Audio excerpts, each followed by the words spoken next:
सभी को जय मसीह की। खुदावन यसु के नाम में मैं आप सबों को सलाम कहता हूँ। Greetings in the name of our wonderful Lord Jesus Christ. वो राजाओं का राजा है, वह प्रभुओं का प्रभु है, वो स्वर्ग और पृथ्वी का मालिक है। वह था, वह है और वो आने वाला है। उसे छोड़ कोई परमेश्वर नहीं है। और हर घुटना झुकेगा और हर जुबान स्वीकार करेगी कि वो प्रभु है। मेरे भाइयों और बहनों, एक बार फिर से मैं आज आपके साथ परमेश्वर पिता के उस महान वचन को आपके साथ में शेयर करना चाहता हूँ। और मैं विश्वास करता हूँ टुडे, आज के दिन प्रभु आपको एक बहुत अच्छा सबक, एक बहुत अच्छा लेसन सिखाएगा। क्योंकि बाइबल ऐसा बताती है, सारे वचन इसलिए दिए गए हैं ताकि परमेश्वर की जो कलीसिया है वो सिद्ध हो जाए, वो यीशु मसीह की तरह बने। मैं हमेशा कहता आया हूं और मैं हमेशा कहता हूं कि एक सच्ची कलीसिया वही होती है जहां पर आपको प्रतिदिन प्रभु यीशु मसीह की तरह बनने की शिक्षा मिले और वो आपको प्रेस करे ऑलवेज उन रास्तों पर चलने के लिए जिन रास्तों से यीशु मसीह गुजरा है। इससे पहले कि हम आज के वचन में आए, मैं आपको बताना चाहता हूं, यीशु मसीह आपसे प्रेम करता है। कई बार पाप हो जाने के बाद शैतान आपको इस तरह दिखाएगा कि अब परमेश्वर तेरे साथ नहीं है, वो तुझसे प्रेम नहीं करता, तू परमेश्वर से दूर हो चुका है। अब तुझे परमेश्वर के पास आने के लिए तुझे बहुत कुछ करना पड़ेगा और अब तूने ये किया है, मैंने वो किया है। मेरे भाइयों और बहनों, याद रखिएगा, शैतान हमेशा परमेश्वर के प्रेम के विषय में आपसे झूठ कहेगा। वो आपको हमेशा इस तरह महसूस करवाने की कोशिश करेगा कि आप अब परमेश्वर की संतान नहीं हो, परमेश्वर आपसे दूर चला गया है। आप इस बात को हमेशा याद रखिएगा।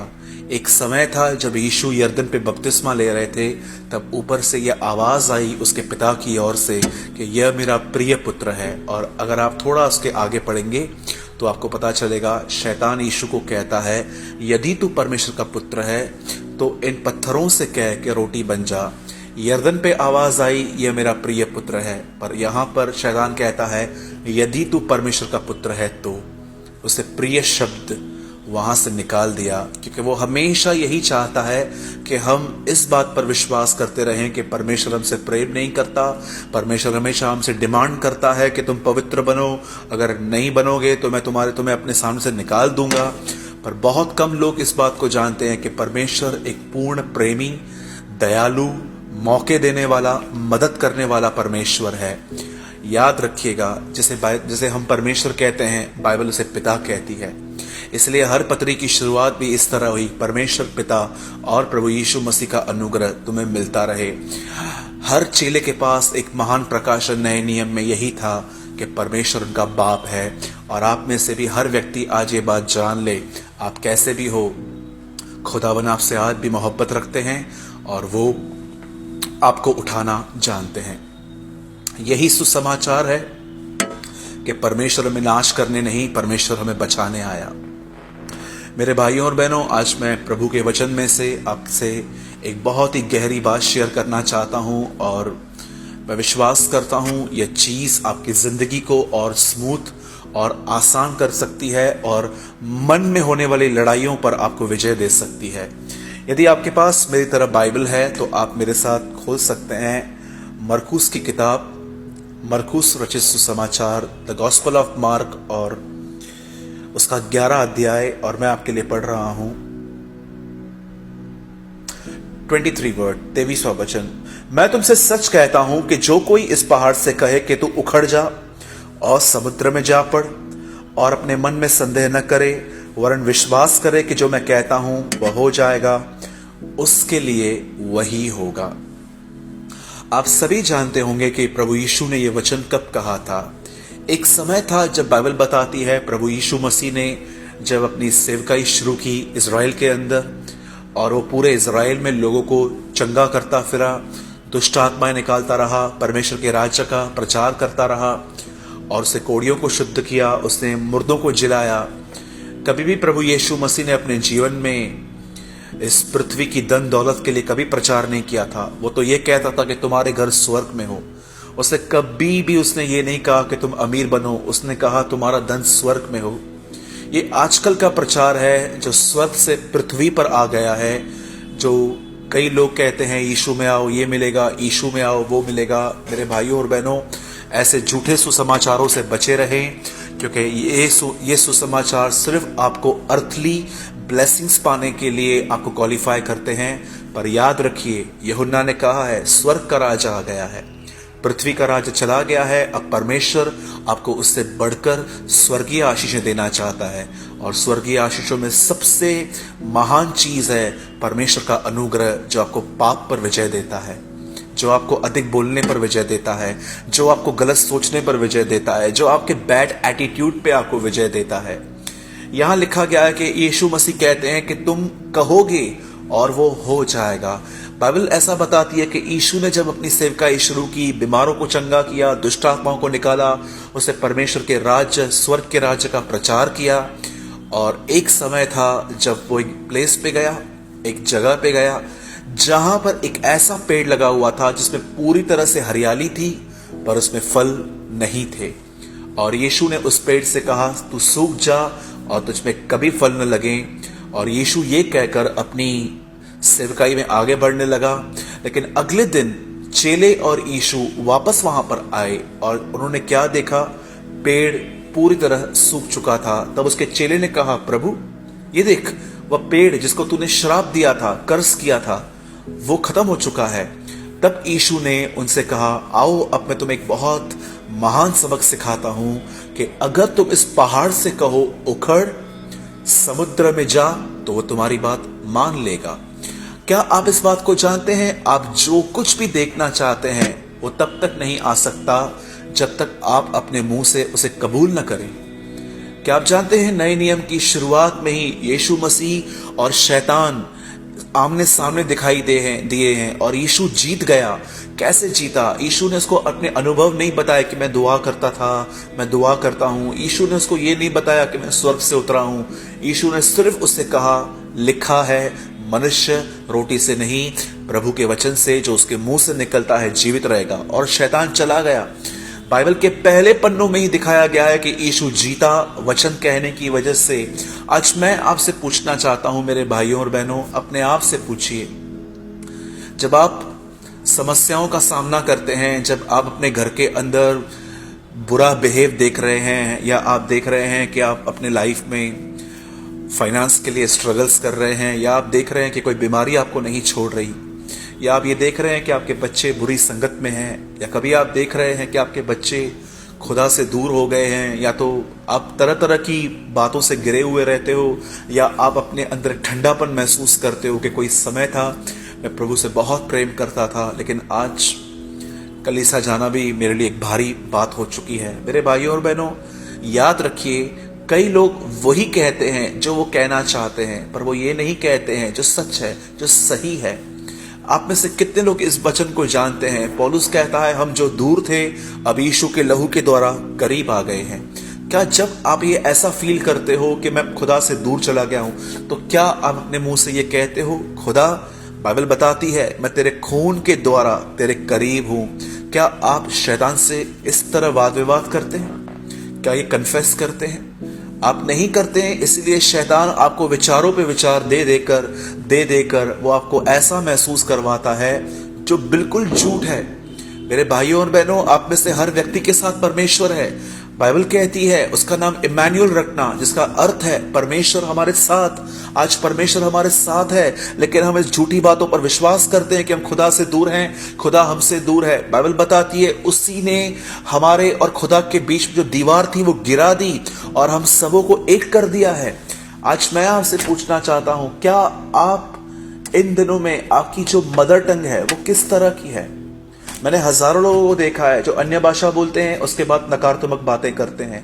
मैं अन्य भाषा के खिलाफ नहीं हूं, मैं अपने कलीसिया में अन्य भाषा के लिए बोलता हूं, मैं समय अन्य भाषाओं में बोलता हूं, पर मैं ये कहना चाहता हूं, क्या आप प्रतिदिन अपने मुंह से, जिस समय आप कुछ ऐसा महसूस कर रहे हो, आप अपने मेंटली आप हैरेस होते हो, आप देखते हो कि आपके मन में कोई लड़ रहा है आपसे, या आपका पास्ट आप पे फेंक दिया गया है, या आपकी फेल्यूर्स आप पे फेंक के गई हैं, क्या आप अपने मुंह से उस समय कबूल करते हो, शैतान मुझसे दूर हो, क्योंकि लिखा है जो लोग परमेश्वर से प्रेम करते हैं उनके लिए सारी बातें भलाई पैदा करती हैं। जब आप फाइनेंशियल क्राइसिस को फेस करते हो तो क्या आप ये कहते हो मेरी बढ़ती न पूर्व से आएगी न पश्चिम से आएगी, परंतु परमेश्वर की ओर से आएगी। मेरे भाइयों और बहनों, ये समय चुप रहने का नहीं है, ये समय परमेश्वर के वचन को कहने का है। कलाम कहता है एक समय था जब दाऊद गोलियत से लड़ने के लिए गया, और जब वो गोलियत के सामने खड़ा रहा, उसे मारने के बाद नहीं कहा कि प्रभु मेरे साथ है, पर जब वो लड़ने के लिए जा रहा था उससे पहले उसने कहा आज मैं इसे मारूंगा और इसके सर को मैं खत्म कर दूंगा और आज मैं इसके बदन को पक्षियों को दे दूंगा।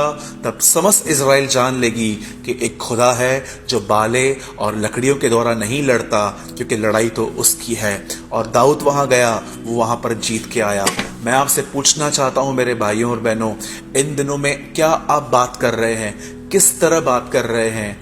क्या आप अपनी समस्याओं, अपनी प्रॉब्लम्स को लेके नकारात्मक बोल रहे हैं कि आप विश्वास से भरकर कहते हैं नहीं, परमेश्वर जीवित है, वो अल्फा और ओमेगा है, वही मेरे जिंदगी की शुरुआत है, वही मेरी जिंदगी का अंत है। मेरे भाइयों और बहनों, मैं आपको फिर से कहना चाहता हूं, यीशु मसीह आपको यहां पर सिखा रहा है, जो आप चाहते हो आप वो विश्वास से कहो और वो हो जाएगा। मैं आपको कहना चाहता हूं, यदि आप जवान भाई बहन हैं और रात को आपको बुरे बुरे ड्रीम्स आते हैं, या आप देख रहे हो कि आप अपोजिट सेक्स को देख के बहुत ज्यादा टेम्प्ट होते हो लस्ट में, जिस समय ये टेम्पटेशन आते हैं उस समय खड़े हो जाइए और कहिए मैं जीवित न रहा परंतु मसीह मुझ में जीवित है। मैं प्रभु यीशु के साथ क्रूस पे चढ़ चुका हूं, मैं इन वासनाओं के लिए जीवित नहीं हूं। उस समय ये वचन कहिए मेरे भाइयों और बहनों, और आप सडनली ये महसूस करेंगे कि शैतान ने आपसे लड़ना बंद कर दिया है, क्योंकि वो जान गया कि आपको अब अपने अधिकार पता चल गए हैं। आपकी हर सिचुएशन के लिए परमेश्वर के पास एक वचन है। मेरे भाइयों और बहनों, याद रखिए, तकलीफें आएंगी, समस्याएं आएंगी, परीक्षाएं आएंगी, सताव भी आएगा, पर मैं आपको बताना चाहता हूं कोई चीज हमें यहां पर रूल नहीं कर सकती। अगर हम परमेश्वर का वचन कहते हैं तो ये जिंदगी तकलीफों से और परीक्षाओं से भरी पड़ी है। मेरे भाइयों और बहनों, प्रॉब्लम्स आएंगे, तकलीफें आएंगे, लेकिन प्रभु से कहो, प्रभु मुझे इतना मजबूत बना कि कोई भी प्रॉब्लम यहां पर इफेक्ट न करे, कोई भी प्रॉब्लम यहां पर रूल न करे। मैं हर प्रॉब्लम में तुझे महिमा दे पाऊं, मैं अपनी हर प्रॉब्लम में तेरी बड़ाई कर पाऊं, मैं अपनी हर प्रॉब्लम में तेरे साथ विश्वास योग्यता से खड़े रह पाऊं। या अगर आप चाहते हैं इस तरह जिंदगी जीना, तो मैं आपको बताना चाहता हूं, आपको तब परमेश्वर का वचन कहने की जरूरत है जिस समय शैतान आपके मन में तरह तरह के विचार दे रहा है। मेरे भाइयों और बहनों, मजबूत बनिए। पौलुस कहता है प्रभु और उसकी शक्ति में बलवंत बनो। मेरे भाइयों और बहनों, मैं आपको एक एडवाइस देता हूं, रीड स्क्रिप्चर्स, वचनों को बहुत पढ़िए। मैं आपको सच कहता हूं, मैं कोई अमीर व्यक्ति नहीं हूं, छोटे से घर में रहता हूं, हम मिडिल क्लास फैमिली से हैं, पर मैं आपको सच कहता हूं, मैं एक चीज में बहुत अमीर हूं, वो है खुदा के कलाम में। परमेश्वर ने मुझे बहुत कुछ सिखाया इस वचन के द्वारा। अगर आज खुदावन मुझसे सब कुछ छीन ले, मैं आपको सच कहता हूं, मैं उसको कोई शिकायत नहीं करूंगा, क्योंकि मैं जानता हूं मुझे क्या मिला है। एक यही चीज है जिसने मुझे एक नई जिंदगी दी है, जिसने मेरी जुबान पे मुझे कंट्रोल दिया, जिसने मेरे मन के विचारों पर मुझे कंट्रोल दिया, जिसने मेरी आंखों को शुद्ध बनाया। मेरे भाइयों और बहनों, वचनों को पढ़िए, अपना समय निकालिए। मैं आपको एक सैड थिंग, एक बैड न्यूज बताता हूं। क्या आप इस बात को जानते हैं, अधिकतर लोग बाइबल नहीं पढ़ते हैं आज, और बहुत सारे लोग जो पढ़ते भी हैं वो सिर्फ बस एक नॉवेल की तरह पढ़ते हैं। सिर्फ वो अपनी धार्मिक ड्यूटी पूरी करते हैं कि हाँ मैंने एक अध्याय पढ़ा है। मेरे भाइयों और बहनों, बहुत कम लोग हैं जो ये नहीं जानते हैं कि ये किताब जिंदगी की रोटी है।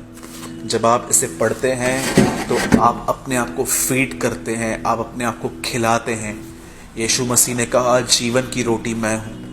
ज़रा सोचिए, वो एक रोटी है जो आपके लिए आया है ताकि आप उसे खाकर मजबूत बने और हर परीक्षा में खड़े रह पाएं। मैं आपसे विनती करता हूँ, इन दिनों में यंगस्टर्स जो हैं पबजी गेम खेलने में, कैंडी क्रश गेम खेलने में, बहुत सारा समय वो शॉपिंग मॉल्स में गुजारते हैं। मैं बिल्कुल भी इनके खिलाफ नहीं हूँ। आप परिवार के साथ, दोस्तों के साथ कभी कभी जा सकते हैं, पर आज ये लाइफस्टाइल बन चुकी है। सेल्फीज निकालना, इंस्टाग्राम पे जाना, यहाँ जाना, वहाँ जाना, नथिंग इज बैड। मैं इनके खिलाफ नहीं हूँ, पर क्या यही हमारी जिंदगी है? क्या आप इस अंतिम समय में परमेश्वर के नाम के लिए, उसके आदर के लिए खड़ा नहीं रहना चाहते? क्या आप नहीं चाहते कि भारत देश में आपको देखकर कोई यह कहे कि एक सच्चा मसीह है, he is a true Christian? मैं आपको सच कहता हूं, मैंने कभी बड़ा प्रचारक बनने की कोशिश नहीं की थी। नो डाउट परमेश्वर ने मुझे एक अच्छी सेवकाई दी है और प्रभु मुझे सिखा रहे हैं सेवा करना, पर प्रभु मेरा गवाह है, मैंने कभी भी एक बड़ा प्रचारक बनने की कोशिश नहीं की थी। मैं हमेशा यही चाहता था कि मैं एक सच्चा मसीह बनूं और मैं प्रभु के नाम के लिए एक आदर का पात्र बनूं, और परमेश्वर ने मुझे एक सच्ची सेवकाई दी भारत में कि मैं उसके वचन को सही तरह से प्रोक्लेम करूं। मेरे भाइयों और बहनों, इसे पढ़िए। एक समय आएगा जब परमेश्वर आपके अंदर वरदान डालेगा और उस वरदान के द्वारा बहुत सारे लोग आशीष पाएंगे। ये समय है वचनों को पढ़ने का, ये समय है वचनों को कबूल करने का, ये समय है वचनों को मेडिटेट करके उस पर विश्वास करने का। यदि आप ये चाहते हैं कि आने वाले समय में खुदा आपके लिए अपना वचन खोले, तो मैं आपके लिए दुआ करना चाहता हूँ। मैं चाहता हूँ कि आप इस समय अपनी आंखों बंद करें, और मैं विश्वास करता हूँ प्रभु इस समय आपकी आत्मा को छुएगा, वो आपको नया बनाएगा। हमारे जीवित और महान स्वर्गीय पिता, हम दुआ करते हैं यीशु के नाम में। प्रभु जी, आपका कलाम कहता है मांगो तो तुम्हें दिया जाएगा। हम मांगते हैं प्रभु जी, हम पर रहम करें, हम पर दया करें, हमें तेरे वचनों को समझने में मदद करें प्रभु। मेरे जितने भाई बहन प्रभु इस समय इस वीडियो को देख रहे हैं, मैं दुआ करता हूं प्रभु, मैं आपसे प्रार्थना करता हूं तू हर एक को बाइबल का एक डिलीजेंट स्टूडेंट बनने में मदद कर प्रभु। तेरे लोग तेरे वचन में बढ़ते जाएं, मनन करने में आगे बढ़ें, कन्फेस करने में आगे बढ़ें, शैतान से लड़ना सीखें। वो ये बात जाने कि मेमना चाहता है कि उसके पास लड़ने के लिए एक सेना हो, और प्रभु हम तेरे सब सैनिक बने। हमें आशीष दे प्रभु, हम पर दया कर, यीशु के नाम में, आमीन, आमीन। मेरे भाइयों और बहनों, आप सभी इस बात को जानते हैं कि यीशु मसीह समय परमेश्वर का वचन है, और प्लीज इस वचन को बहुत ध्यान से पढ़िए, और मेरी ये प्रार्थना है कि खुदावन आपके लिए अपने कलाम को खोले।